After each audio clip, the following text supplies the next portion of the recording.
listening to Accent on TV. Best of Poland and Europe. Right here on LA Talk Radio. Hello, Ilona Europa. I hope people get used to that. We have another show. It's called Accent on TV. The best of Poland and Europe. Having own show is really hot. I like to have my own show because from time to time I'm bringing people that I decide that I want to put accent on. That's good, I think. And today, this is one of those days. We have great people in our studio. I will say young, powerful, creative.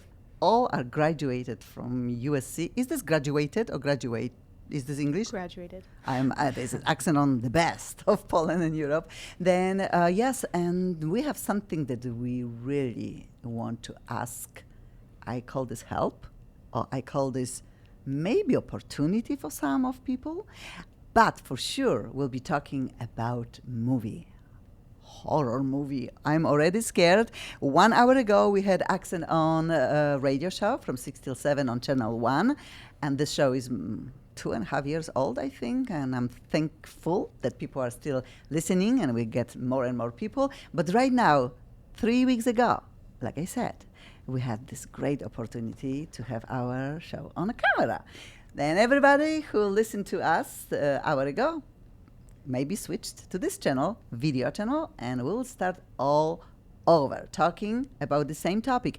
Next month will not be like that. I was just trying to learn how the two studios and time zones and guests, how they will be behaving, and myself also. And that's why we are sometimes repeating our guests. But next month we'll be having only probably ones on this show, on that show. There will be maybe very unusual mixture of very talented people. But today, I think we are so excited. I'm saying we because also I have a co-host for Accent on TV, The Best of Poland and Europe, Marek Bacik and Lucy Hill. They are coming in rotation. Sometimes they are sitting here, sometimes I sit here, and mostly I like to sit where Max sits. That's my place. Then I think it's the right place for this gentleman because in a way, he's the somebody that we need to just talk about his project. Right now, introduction. Okay, Ilona Europa. Thank you so much for having me.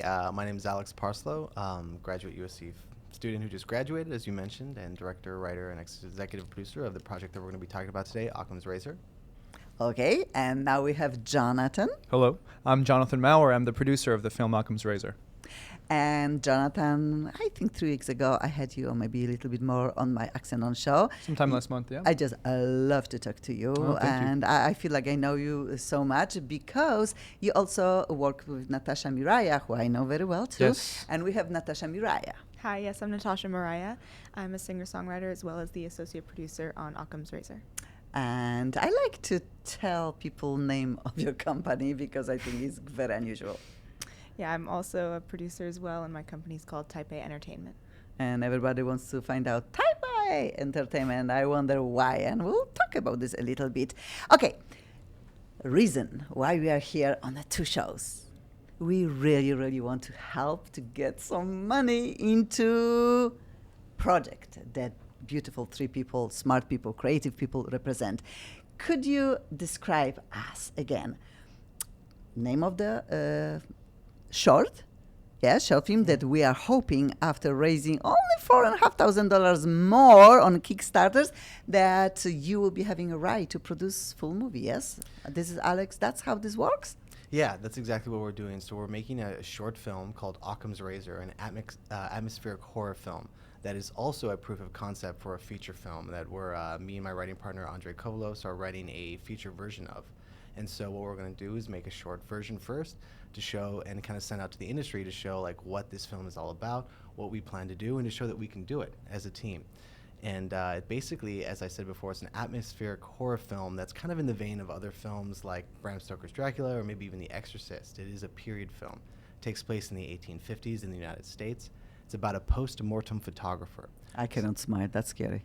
Yes, someone who takes pictures of the dead. But more specifically in this era, what they had people do is they would come in And basically, someone who had recently died, the family would want to have a picture taken so they could have a keepsake, a memento of this family member, because photography back then was very rare, very new, very expensive, and a lot of people just had never had their picture taken. And if someone passed away, they would want to remember them. And so these photographers would come in, and basically they would do whatever it took to make them look convincingly alive. That might mean dressing them up, might mean makeup, might mean doing sometimes even surgical things, positioning them in a lifelike manner in order to make it look like they were still alive, take their picture, and give that to the families. And so this was actually a way to bring solace to families and allow them to remember their loved ones in a more a better way than, say, taking a picture when they were still when they still looked dead. And what is very unusual, people imagine in your head. I always am scared of, I don't know, I see everything in my head and I cannot get rid of the visuals, which is petrifying. But they're talking about stuff that is real. It's not like fiction. These things happen hundred something years ago, before people had selfies, different type of selfies. But it's scary. Imagine, somebody died, you cry, but really first things what you think about, you don't want to forget a loved one, hopefully a loved one, and now you make them looking like they're alive. You put them sometimes in sitting position, and you gather family around, make them maybe smile. How creepy this could be. That's really scary. Jonathan, Yeah. ouch! Yeah. Well, I've had the same reaction you did when Alex presented the script to me. He wrote it with his co-writer and was looking for a producer. And we've been friends now since the beginning of 2012. We came into the program together, our first production class. We were friends. We worked together. Alex edited my second ever short film at school, actually. So that's how far back we go, over 3 years now. And he was looking for a partner, pitched the film to me, and like you, I had never heard of this, postmortem photography. I like history very much. I like the history of photography very much, and something I've studied a bit of, and was not aware that this was not only a phenomenon, but it was a very popular phenomenon for some time, and very regular. And now something that seems very grotesque to us, to pose with your dead relatives, with your loved ones. In many cases they were infants. Of course, we were talking about infant mortality rate was quite high at that time, or low, the bad one. There was a lot of dead children, whichever, high or low. And this very regular thing was a brief period of history. And Alex, I think, picked such a fascinating, such a creepy and atmospheric entry point into this world that I said, I definitely want to be a part of that. I want to see what this movie looks like, and I want to help shape that however I could. So the feature script is underway. We're so excited now for the short film. We have great cast attached. We have great crew attached, and just about 2 weeks out. So yeah, it's looking great so far. And you said 2 weeks out you start taping, but we have really 5 or 6 days. I think May 31st. They really need $4,000 more. They ask for so little. I think $10,000. That's all what you were asking. That's what we're fundraising. The budget's much higher, but the vast majority of that comes out of Alex's pocket. And as young filmmakers, as aspiring student filmmakers, that's the means that we have, unfortunately, at this time. We do get some support from our university, USC, a top-ranked film school. So very glad, very fortunate to be there. But only so much support, some gear. Some facilities, but the equipment and all of we'll the be costs. talking about that. Most of people agree to work for free, which lots of artists in a way love that, because we only involve our time. That's all what we can to sell of us. Time. Artists have a time that they can give and their talents, but then when you believe in a project and no money is involved, when you decide to work with people like you do this because you really believe in a project.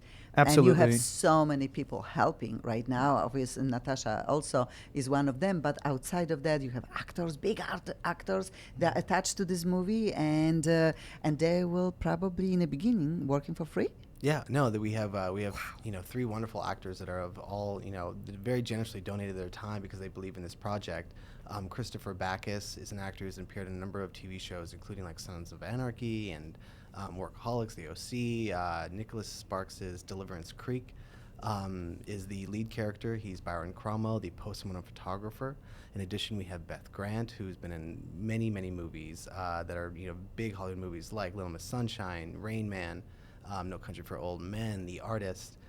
Carmen Argenziano is also in this film. He's been, he's had a long career dating back to, Godfather 2, in addition to films like Swordfish, or more recently, Angels and Demons, Ron Howard's film. And he's got a big sci-fi film coming out this summer, I believe. Aurora, I think is the title.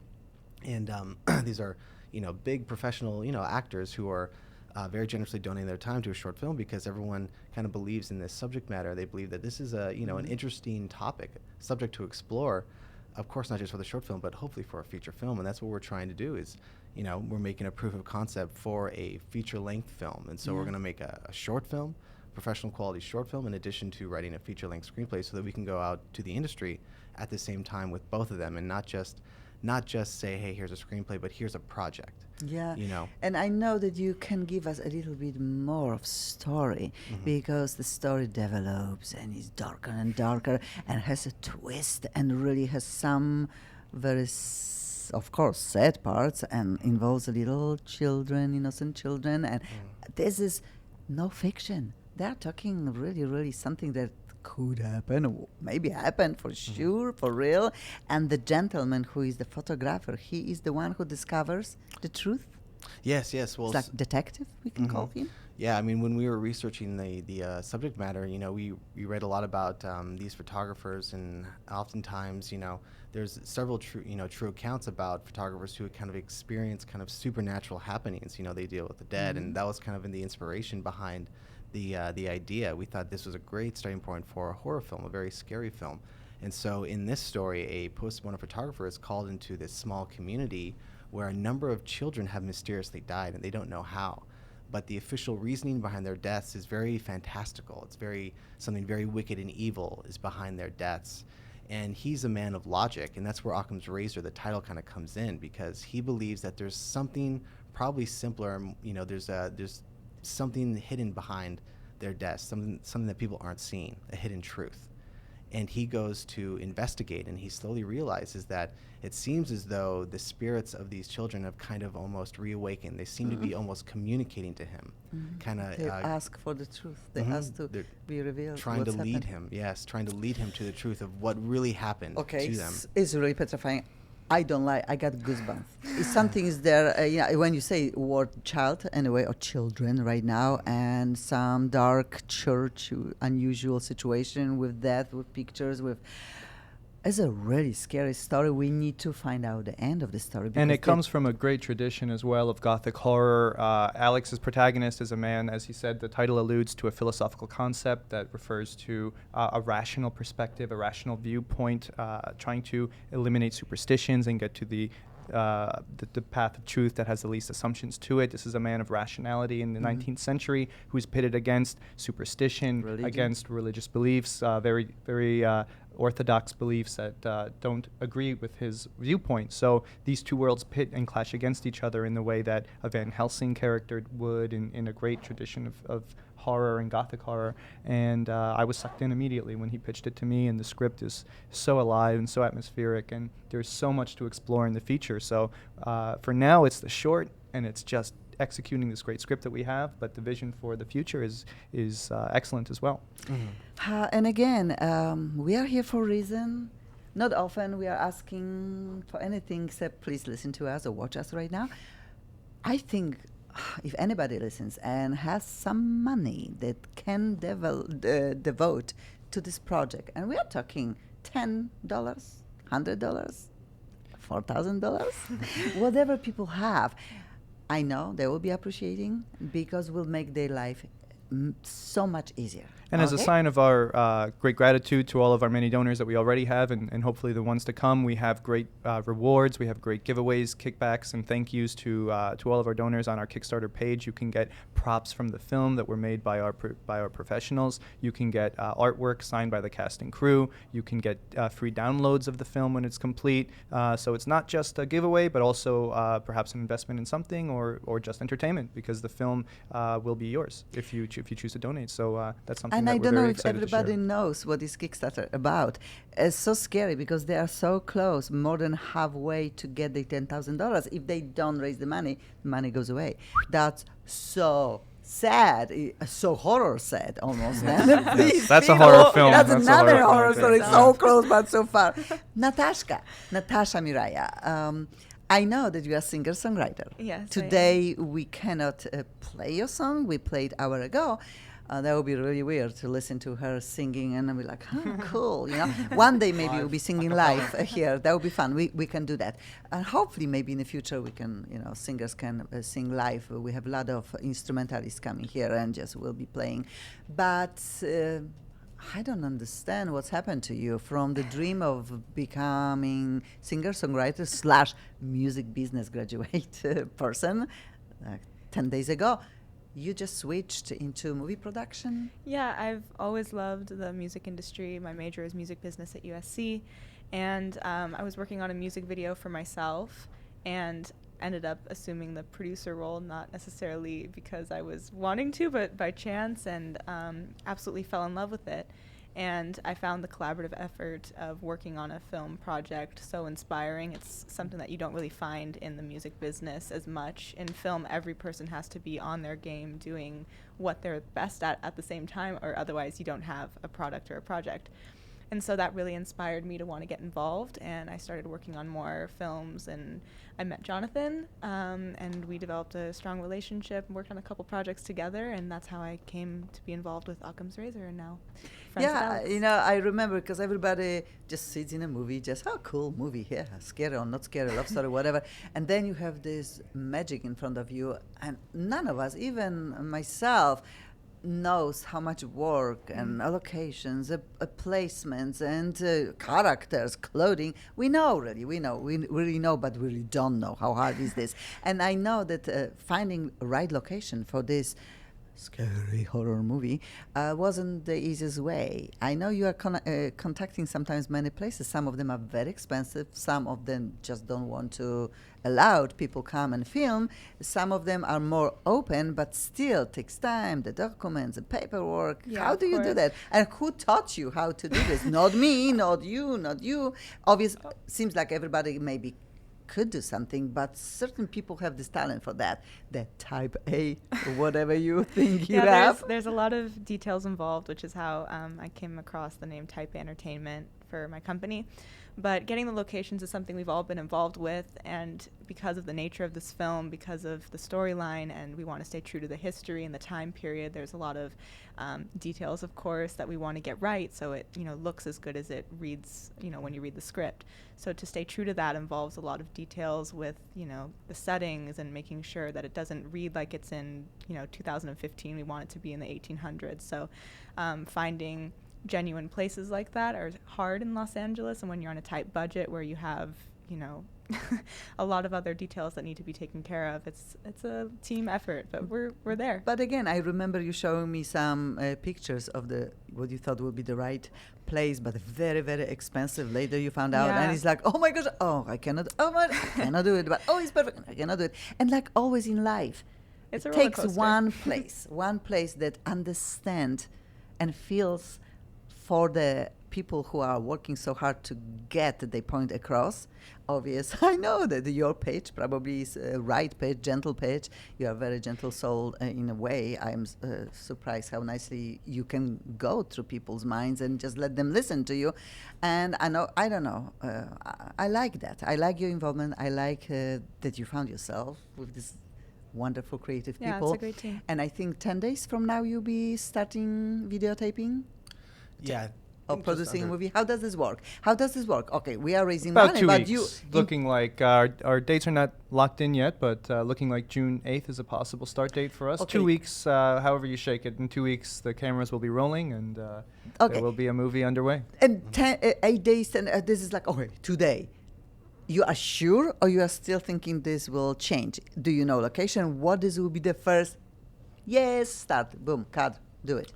Well, we have a backup location, but we're also talking to another location. We're supposed to hear back from them tomorrow, and that will set certain dates if that location comes through. In addition, we just locked our final actor, Christopher Backus, the other day. We had been kind of in communications with him for a number of weeks, and so once you have all your actors and your location set, which we will definitely have in the next day or two, that's when you can really lock down like dates and you can really know for sure. I mean, right now it's almost a certainty that it'll be like the 8th or maybe the 7th, but pretty much that date. And so the only reason why we say, you know, How exciting and scary this day must be, the coming to this date, yes? Good scares, but yeah, indeed, it's a bigger project than any of us have endeavored before. Again, 3 years the program at USC, a minimum. Alex, to do this film, is sticking around for a little bit longer.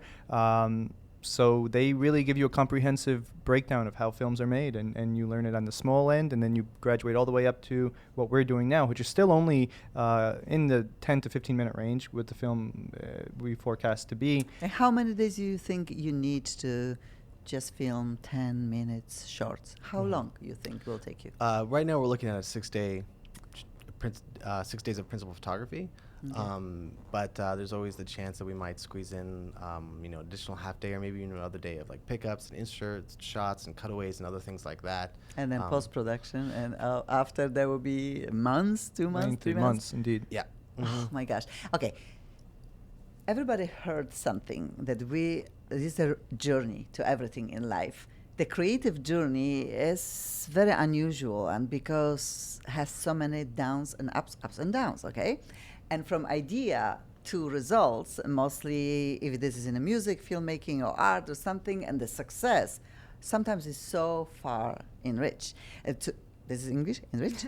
Out of reach? Out of reach, yes. Close But enough. obviously, without dream and without this journey, none of us will do anything in life, but that's what we want to do. Then I would like little rewind our story. We were mentioning a little bit how both of you got to this point that you both became who you are right now and the future of entertainment business. I know that you had some great moment in life, and one phone call that you were not expecting so much, but gave you some open door Yes. to this beautiful film industry. Very tough one. Okay, tell us that, because that's a great story. If parents are listening, or young people, older people are listening, we had a week ago one of the filmmakers from Poland here too, and we had a great show. We started talking about filmmaking, and then we moved to politics, and then we were talking about Indian food. How this happened, who knows?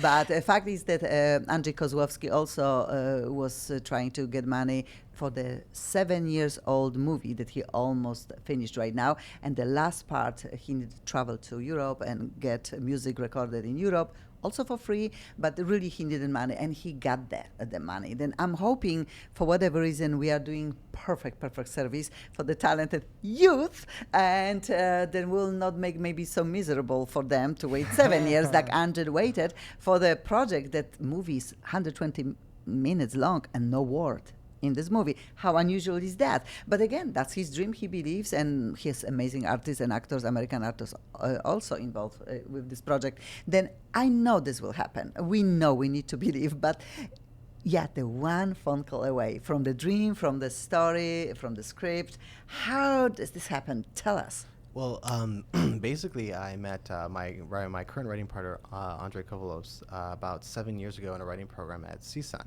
And we, knew right away that we had a lot of common interests, and we had a lot of common goals, and we kind of remained friends ever since then.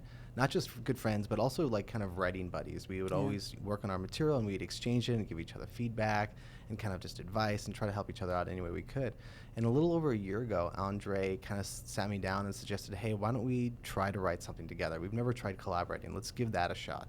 And we thought, okay, let's do that, but let's try to write something that would be really small budget, something we could raise money for ourselves, course. something that we could shoot Manageable. ourselves. At that point, I was at USC, and I was meeting people like Jump and Maurer and all these guys who are interested, guys and gals who are interested in, potentially making independent film, cinematographers, producers, all, editors, all different kinds of people.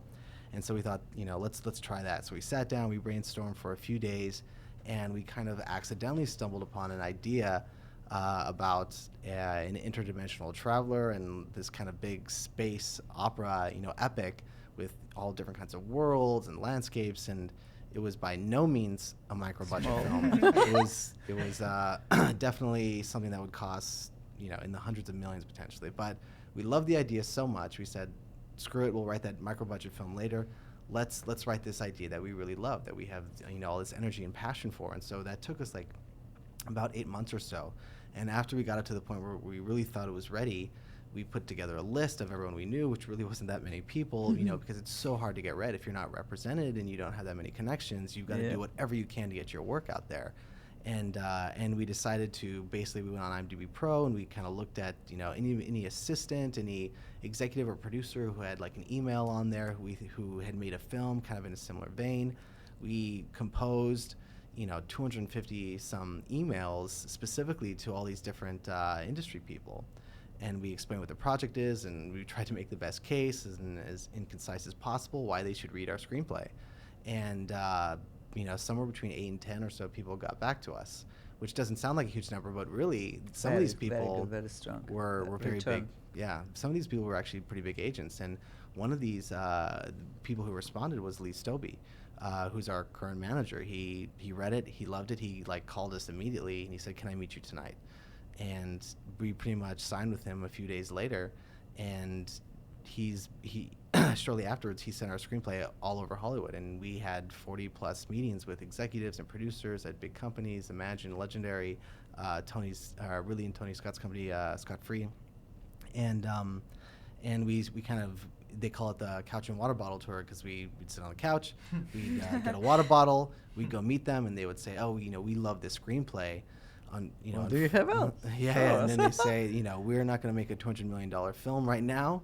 That's not based off of a really popular piece of intellectual property, but we want to know what else you guys have. And that's kind of where Occam's Razor came from. We started generating new ideas, and we started pitching these new ideas. And the idea behind Occam's Razor and this postmortem photographer and this kind of ghost story that we came up with seemed to kind of excite a lot of different people that we met. And we kind of knew that we had found our next big idea. And so we started working on that project, but as time went on, you know, I kind of knew that, like, you know, perhaps making a short film and a proof of concept would even help this project more. And so that's why we decided to basically make a short film in addition to writing a feature-length screenplay, so that we can go out not just as a screenplay, but as a project. Of course. And really show people what this movie could look like, what it could feel like, why it's a good story. Oh gosh, and we need $4,000 more. And somebody can say, "That's a lot of money." No, it's not. Everybody really knows it's not. You know, one good shoes. You don't have to give us all of it. $4,000. We only need everyone to give a little bit. Yeah, this is true. Yeah. And we really, again, I always look from parents' perspective. When I see so many smart, young, talented people, and I feel like I'm the proudest parent in the world, then you think that's all need to be given to all of you. In my country, in socialistic country, when we were finishing music academy or filmmaking or something, government really helped a lot. Here is a little bit different. Right now in Poland is also a little bit different, similar to America. But I also know that European movie and American movie, there are two different markets. The Europeans movie are less consumer-oriented. They are more artsy. They are sometimes small budgets too, and people work the same way like you are working. The independent people, they put artists together, and this is excitement in my country. Working on independent movie with people who have different vision, people like that, and I think you start from ground up.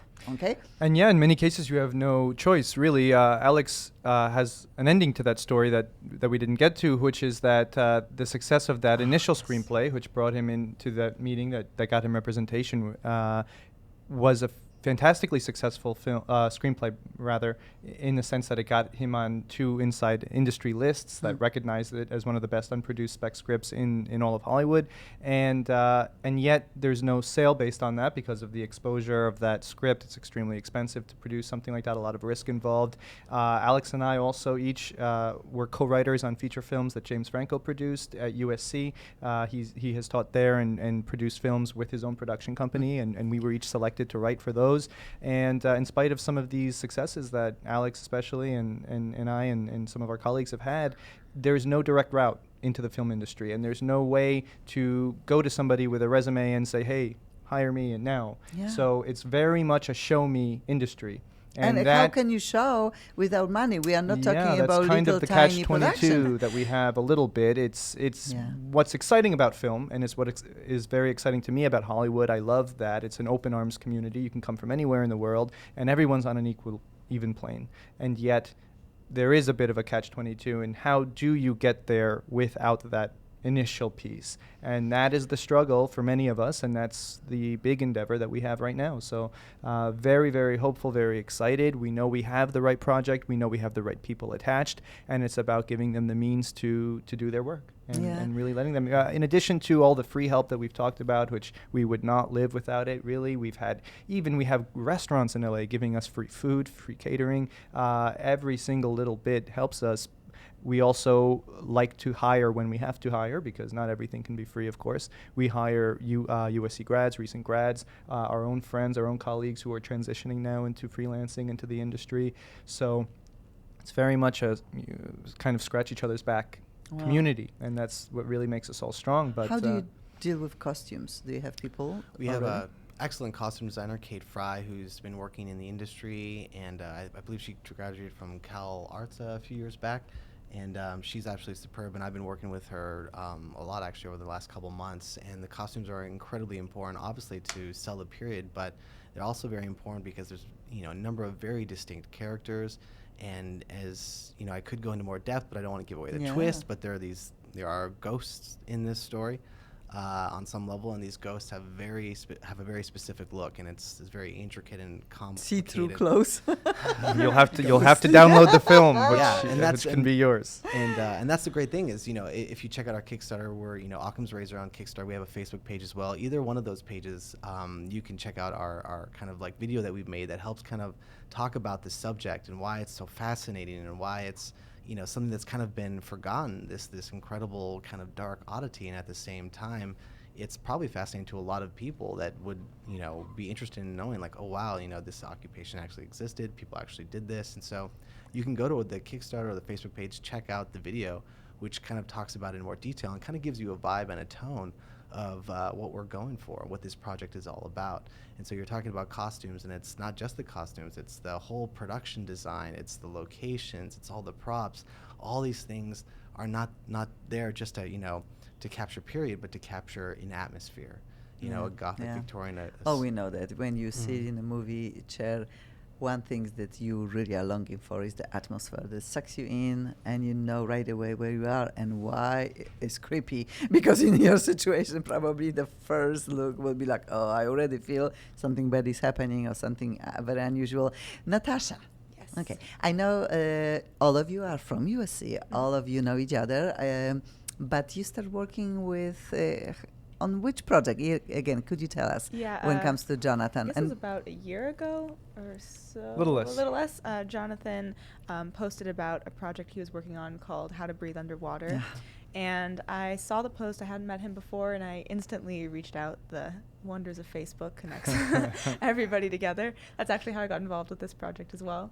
And I spoke to Jonathan, said I was interested in meeting with him. And we really hit it off, and I produced that music video with him. And from there, we've been collaborating on a couple projects since then. And even when we call this music video, I think, Jonathan, you need to a little bit describe. There's this very unusual also film. And it has story so deep in so short time. Then again, only great storyteller and great producer, a great filmmaker can do. This is like song, 3-minute song. It's a really story. It all came to me from the song itself. It's a piece of dialogue-free, or at least lyric-free music composed by Christopher Cerrone. He's a very brilliant composer. He was a Pulitzer Prize finalist in music last year, and it is a very minimal, very haunting, very moving piece of music that doesn't have a lot on the surface in terms of it's not a hugely bombastic piece, but it builds to a very deep and profound crescendo, and it told me the story along with the title that was very cinematic to me, and I wanted to just kind of bring that to life, and I was very proud of the result. Natasha was a hugely instrumental producer, and we've brought back a lot of those people are actually on the team of Occam's Razor. Yeah, we have the same first assistant director, Sean Duffy, who came into the program with Alex and I. We had the same first semester production class. He's going to serve in the same capacity on this film.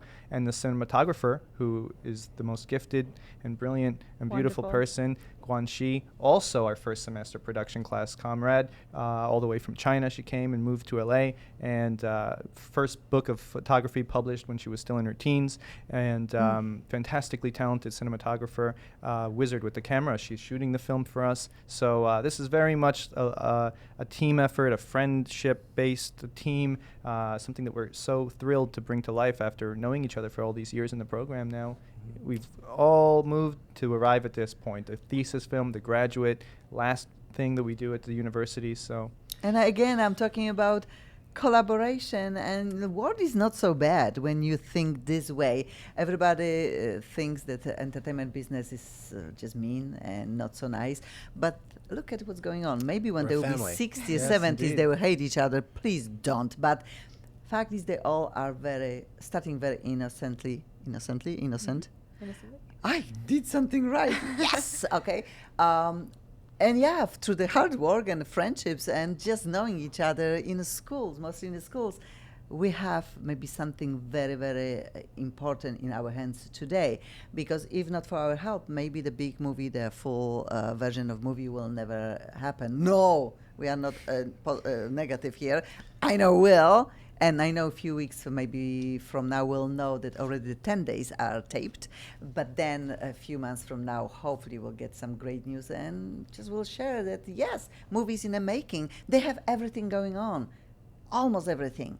Just they need a little bit more money, then any dollar helps. But I always think about my life, yes. I had so many lives already in Poland, in America, and personal lives, and very interesting life. I'll be writing book soon too. Trust me, everybody wants to read this one. Oh, so much crying will be there. But it's not easy to become an artist, and takes also a right parent to raise the children like that. Then if we can give a little bit mommies and daddies thank yous for that. I know that you, Jonathan, you showed me beautiful picture a moment ago, and how beautiful this is. You are coming to your show and say, look at what my mom posts. You know, obvious parents are the biggest fans of the children, but these children deserve and that. to support her, Mom already donated to the film. Thank you, Mom. Mommy, thank you. Okay, we would like to know a little bit about your parents, because how this happened that you become a filmmaker? Mommy and Daddy dreamed about that? I don't think they dreamed that I would be a filmmaker. I think like a lot of parents, they're probably, keeping their fingers crossed for a doctor or a lawyer. But Yeah, something steady and then But- brings you money and family and easy healthcare and all of these things. Yeah. that being said, they've always been incredibly supportive. I've always been Yeah. very fortunate that I've had very, very supportive parents that I love dearly. And I think, maybe a special thanks would go to my dad, because I think when I was about 6 years old, he woke me up one morning and said, we're going to make a movie today. Oh. I had no idea what that meant, really, but I knew I had seen movies on TV, and I thought, this is amazing, that we're going to make a real movie. My father had just bought a video camera. Back then it was, VHS tapes. There were like, these huge things, And basically me and my brothers, we made... I don't remember if we had a title, but it was about Indiana Jones meeting an alien. And Oh my gosh. Okay. I played Indiana Jones. My brother played an alien, and ironically, I think Lucas stole our idea. Gosh. Many years later, of course. So, but I knew, back then it was a blast, and I continued You making remember home this movies. day? I remember this day. I still remember this day. You It have was- this film somewhere? Yeah, we still have this Still film. We have that and many other home movies, many very silly home movies. But, there was a time, even in my teens, where I started to kind of try to take it a little bit more seriously. And it never occurred to me back then that you could actually try to do this as an occupation. I grew up in the Northwest, Washington, Idaho, Oregon. And there's just no industry there, obviously. And there's no entertainment people, there's no film people. I never really heard people say, oh, I want to become a filmmaker or a director or a producer or even an actor. I mean, there's the theater a little bit, but for the most part, it didn't even really occur to me that you could really take this seriously and try to do this. And it wasn't until I went to New York City many years later, when I was 21, where I got to study film for the first time. I spent a year up in Manhattan, and I realized this is what I need to do. This is what I really want to do. And I went back to Oregon to finish up my degree there, and I, as soon as possible, moved down to LA. I started studying film. I started getting involved in film, and I've been down that road ever since. Yeah. And eventually Thank you, Mommy and Daddy, again. Thank you, Mom and Dad. Oh, thank you so much. And Jonathan, I know you don't sleep. You didn't sleep for like 3 last days, yes? It's been a long weekend. Yeah, and we were talking about this little bit in a waiting room, a lounge room here in LA Tech Radio, because you were very, very tired, and sometimes the Is it tired. showing? Do I look Oh, tired? I am tired too. Trust Okay. me, I am very, very tired. Natasha, are It's you hard tired? work being a producer. Yes. It's It's a lot on yeah, your that's plate. what we are going with. They are young. They have lots of energy, but the work they are putting into the project is like sleepless nights. Yes, To an extent, yes. and nerves. There's some nerves. I like to keep busy. It keeps me away from thinking too much about the things that I have to still do or haven't done yet. But it's been a long weekend. Busy. You wear a lot of hats. Yeah. On a project of this size. You really are taking on a lot of different jobs. And we at need to any know given about your moment. parents.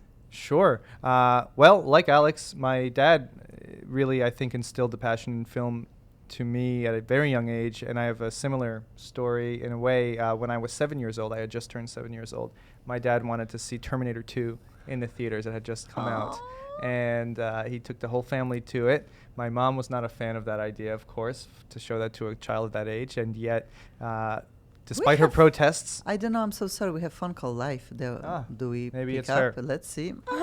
Okay, let's see. Hello. Hello. Hello. Hi. Oh, somebody's very sleepy. This is LA Talk Radio. We are on a show. Do we have somebody who wants to talk to us, or just I need to say goodbye and good night? Silent. okay. Goodbye. Thank you for your call. Thank you for your call. Yes. Sometimes happen, but I love it. This is live radio, We've got a and fan. you Yes. never There's know. a donor. Hello. Thank Yeah. you. And sometimes they call back because they feel like we're supposed to talk to them, but we said goodbye and good night. Okay, then your mom and dad, yes, you were talking. Yes, Well, let's come I back. saw Terminator 2 at 7 years old. I was a very impressionable young fellow, and I knew at that age that putting something on the screen like that had to be the greatest job in the world. And I played with some other fantasies, like joining the NBA, which I did not win the genetic lottery for. So settled in at film as a vision very young, but like Alex, grew up in the Northeast, away from Hollywood, as far away as could be, and didn't know anyone in that world. And it seemed like a fantasy for a long time until I committed to it. And also, like Alex, I feel very blessed, grateful to have a very supportive family, very loving family who always told me I could do what I wanted to do and that it was possible on top of that. So here I am now, and have a lot of people to thank for that position. But yeah, my lovely mother is a big supporter, a donor of the film, and my champion came out to our graduation and couldn't be more supportive. So really, we're very blessed. Thank It you, takes a lot of Mom. people to make a film come to life, and many of them don't make the credits, or they make it at the very Yeah, bottom yeah. as a thank you, but they're Oscar instrumental. goes too, and that's the time that you That'll say, be the Mom day. and Dad. That'll be first." the day. There will be this day. We are dreaming. We need to dream. Natasha, I know that you love to watch movies. You have very unusual taste for movie, and what always petrified me that you could spy on what is wrong with the movie. You are like the FBI of the movies. Oh, Mom, look at. Oh, sorry. They changed food this way. Not supposed to be this way. Oh, look at what they did. She's looking left instead of looking right. Camera was here. I'm like, what? Why you tell me that? I don't Continuity see is important. nothing. But yeah, but you were so young, and also you have memory for scoring. That is always petrifying to me because you memorize so well what is under the dialogue. And I am a musician, well educated, I would say. But to me, that's all is together. I always take a project together. You are separating them to visuals, to music. How Yeah. does this happen? I don't really know where it came from, to be honest, but I remember since I was little, I would always be not trying to find something different, but if there was something, like the time was different, or if the glass was half empty or half full, Yeah. just it always stood out to me.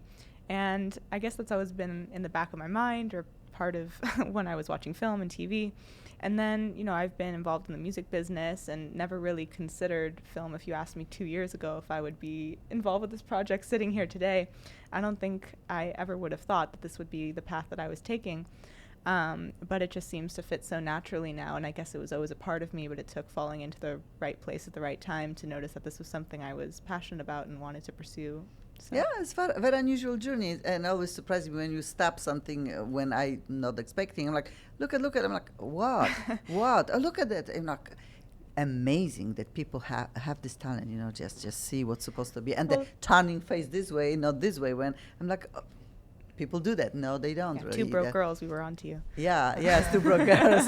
This was amazing. But that's very exciting that people have certain talents that I don't have, and a lot of us will never have.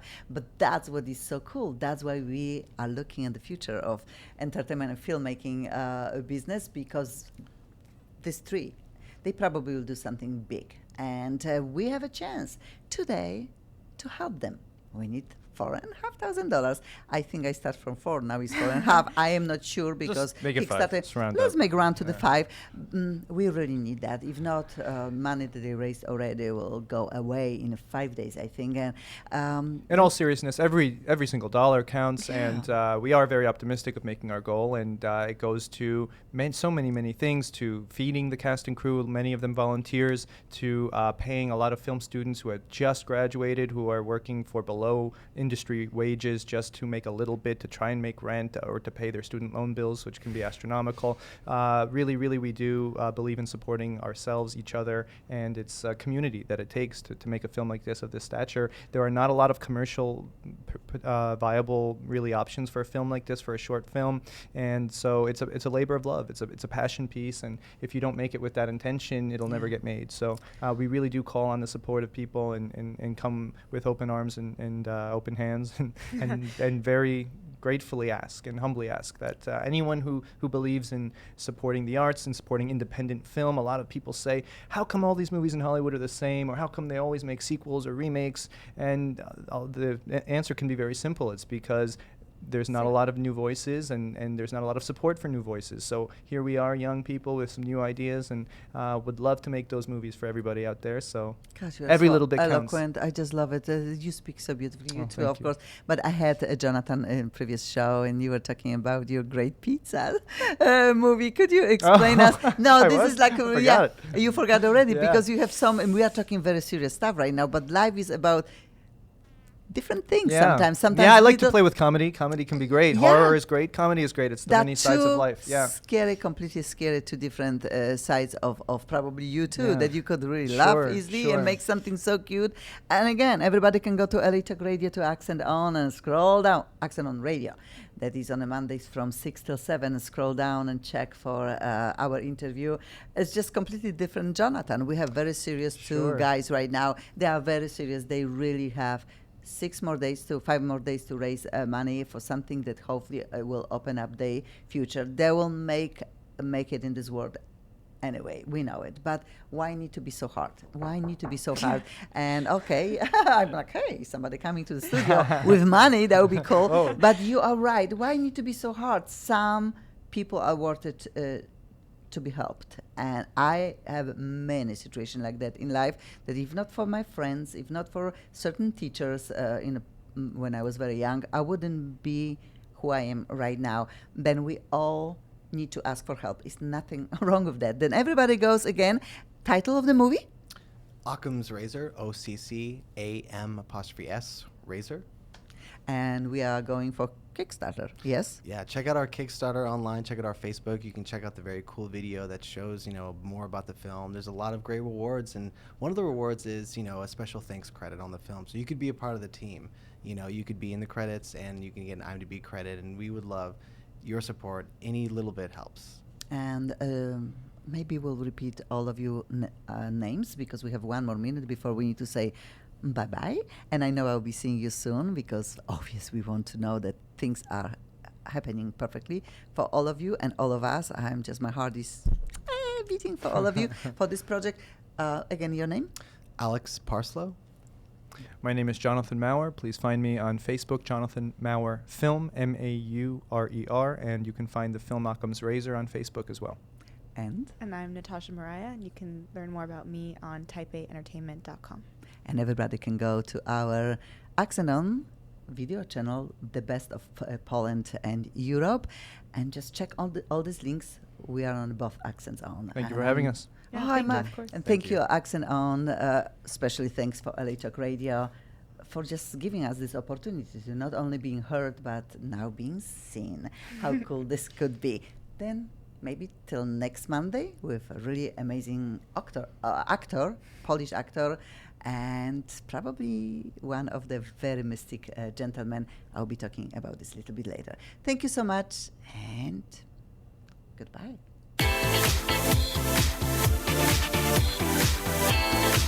You're listening to Accent on TV. Best of Poland and Europe. Right here on LA Talk Radio.